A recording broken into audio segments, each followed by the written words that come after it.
You touched upon when your dad sent you away to Bollettieri, obviously at 13 years of age. It was a big change. Obviously, we were there together with a bunch of other guys like Jim Kerr and David Wheat and so forth.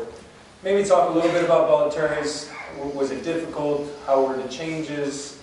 You know, how did your game develop there? Did you feel that it developed there? Did you feel, in hindsight, looking back, that that was definitely the right move for your dad to send you away and so forth?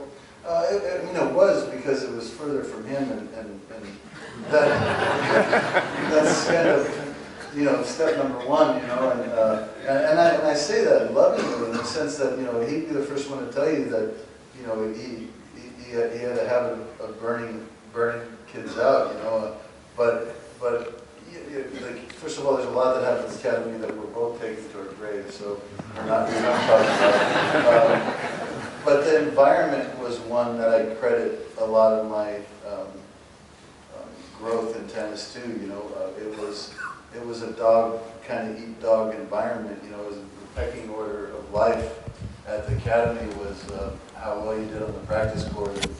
And anytime you have that environment without a whole lot of adult supervision, you kind of got Lord of the Flies with forehands and backhands, right? Teenagers raising each other and coming to their own conclusions that are dodgy, to say the least, and I want it out of there every bit as bad as I want it off the ball machine, so it took on a different anxiety for me, because I was 3,000 miles away from home.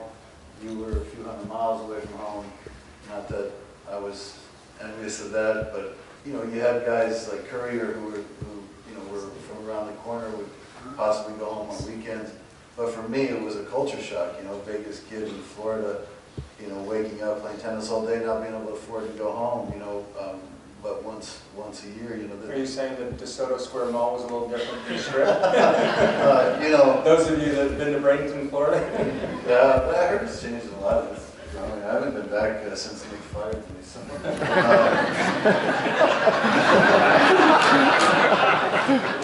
I didn't take it personally. Don't get me wrong, but you're clearly over. I'm clearly over.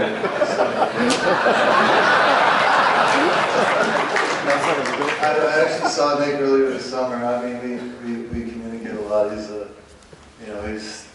a pistol, but I do love the guy, and give him a big hug, and we reminisced a little bit. But it was definitely an environment that was designed to bring out the animal in all of us. If you wanted to improve, if you wanted to move on, because you're playing against the best in the world. So I do credit the environment a little bit more than I credit any particular coaching there.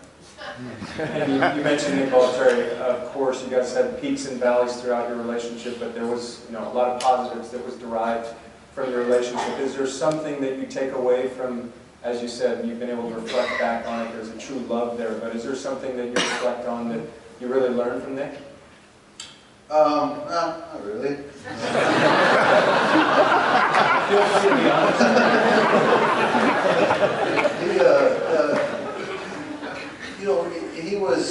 He was very important to me in a lot of developmental years, transitioning as a teenager to this world stage, on competing against men. He was a very optimistic person.